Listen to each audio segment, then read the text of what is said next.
The first time I saw her, I was stepping out of my car into the sharp morning light, mind already running through board meetings and investor calls. My name's Marcus Hale, and yeah, I'd built a tech company worth billions by the time I was 35. I wore the kind of suits people whispered about, drove the kind of cars that made heads turn, but that morning none of that mattered. Because between the parked cars in front of a grocery store, I saw a little girl working like her life depended on it. She couldn't have been more than 8. Thin frame, patched up jeans, a pink shirt that had clearly belonged to someone else before her. She carried a spray bottle and a rag moving from windshield to windshield with a precision that told me this wasn't a game, it was survival. Her dark braids swung with colorful beads every time she leaned forward, and I noticed her left hand was wrapped in a bandage, stained from days of use. I stood there longer than I should have frozen, watching her wipe down a silver sedan. The owner tossed her some coins, drove off, and the smile she'd forced onto her face melted the moment the car disappeared. She slumped just for a second, like the weight of the whole world sat on her shoulders. And it hit me.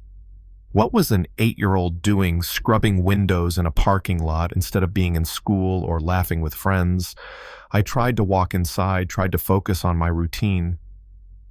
Grab a breakfast sandwich, orange juice, almond milk, except that day I stopped. My hand hovered over the almond milk I always bought, and something in me shifted. I put it back, picked up a gallon of whole milk instead. I didn't even know why yet. At the checkout, I looked back out through the windows. She was still there, moving from car to car. Drivers brushed her off, some rolled their eyes, and still she kept going. No complaint, no drama.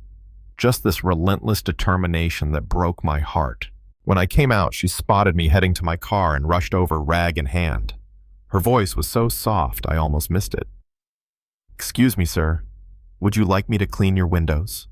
Up close, she looked even younger, her big brown eyes carrying more weariness than any child should ever know.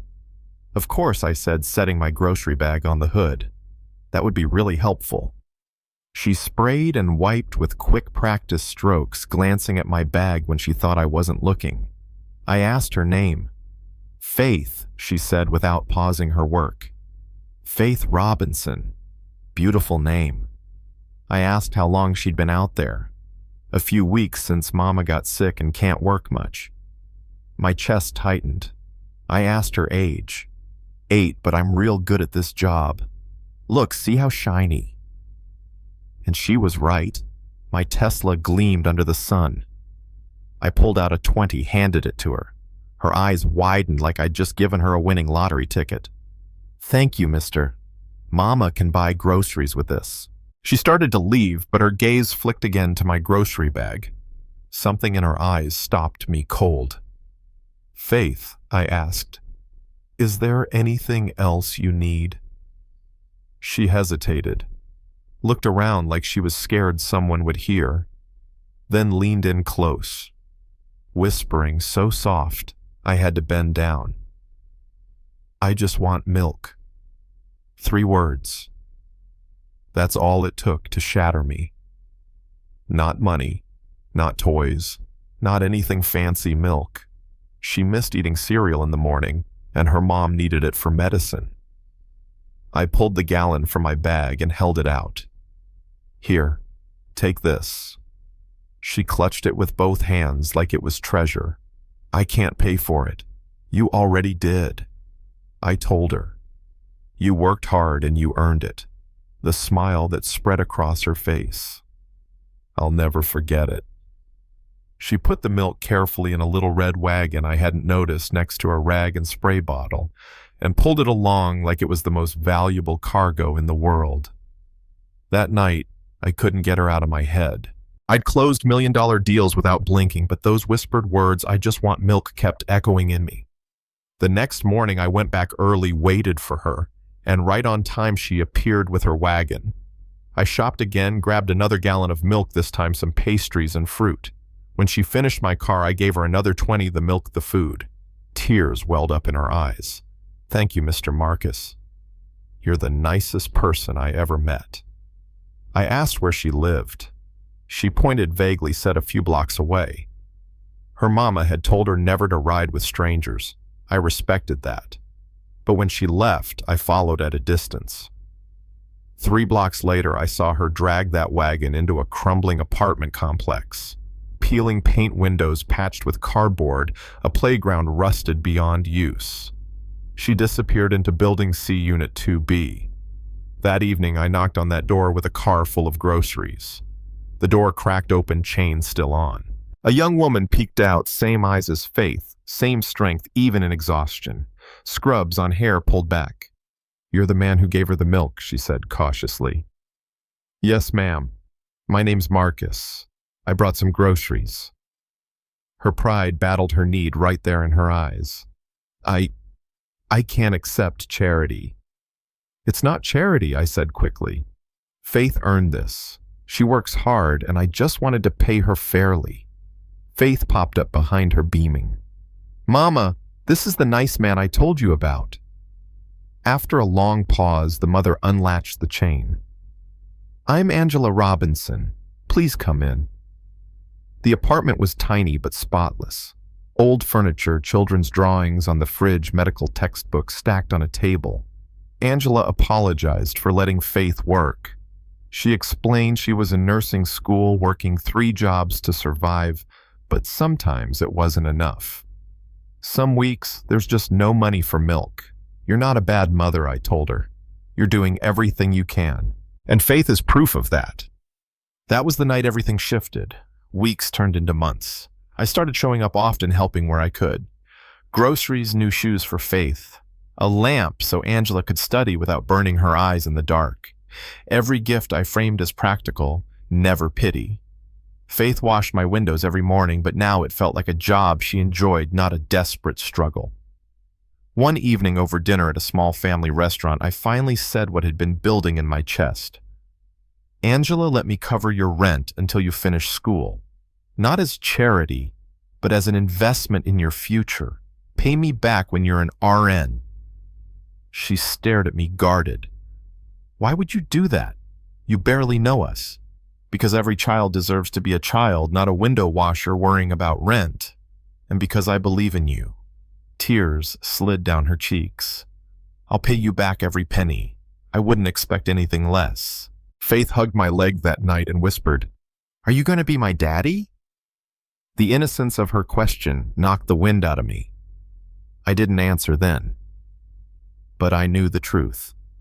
Yeah, I already loved them, like family. The turning point came one Tuesday morning. Faith looked pale, slower than usual. She smiled, said she was fine, but when she reached up to clean a rear window, she swayed, dropped her bottle, and collapsed right there on the asphalt. Faith. I caught her as shoppers gasped around me. Her skin was burning with fever. I screamed for someone to call 911. At the hospital, Angela came flying in, still in scrubs from her night shift, eyes wide with terror. She clutched her daughter as doctors explained low blood sugar, dehydration, and infection her little body had been fighting too long. Nothing life-threatening, but serious if ignored. Angela broke down, blaming herself. I grabbed her hands. "Don't. You're not failing. You're holding everything together with nothing. But you're not alone anymore." I paid the bills, told her. "Until you've got insurance, I'm your insurance." Faith recovered, but something had changed between us. One night, while we were building a puzzle, she looked at me and asked, again, "Will you be my daddy for real?" And I realized I wanted that more than anything. So weeks later, after Angela passed her nursing boards, I took them both to the park where we'd first laughed together. While Faith played on the swings, I pulled Angela close. My hand shook, but my heart knew. When I met Faith, I thought I was just helping a child who needed milk. But I had no idea she'd lead me to the love of my life. "Angela Robinson, will you marry me?"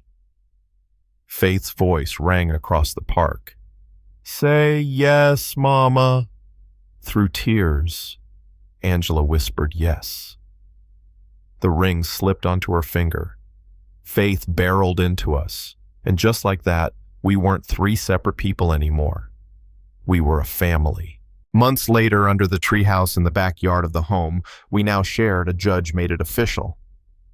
Angela became my wife, and Faith became my daughter, legally mine forever.